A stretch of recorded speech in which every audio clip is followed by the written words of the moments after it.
ti znaš svirat, mogu si.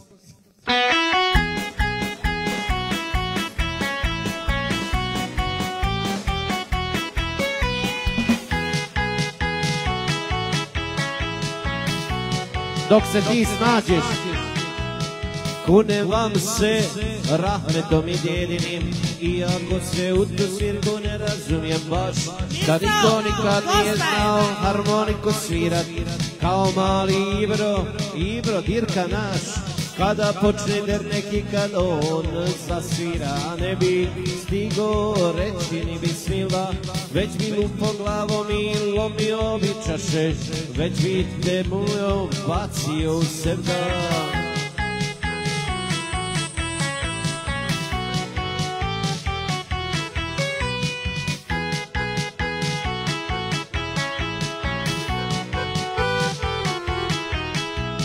Al ubrzo za Ibru čuše ljudi sa estrade i počeše njuškati po našoj mahali. Svaki Ibri piće plaća, svaki 10 prsta Ibrini pali. Ibru poče pričati o parama, o slavi, mi ga odgovara smo Ibro ne budali. Ti si nešto drugo, ti harmonikom liječiš bol, na estradi sve je lažno, na estradi sve je pol.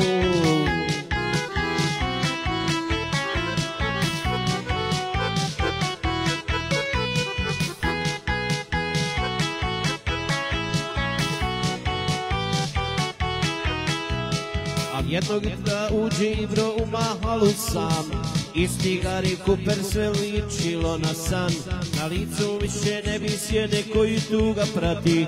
Mahalu sevda Ibro nije mogo da zaboravi, Ibro nije htio para, Ibro će vas da bit fukara. Neki odmah počeše da blate Ibrin lik, ali samo prava Raje znala u čemu je trik. Nije Ramo naš fukara, Ramo ti je de facto umjetnik.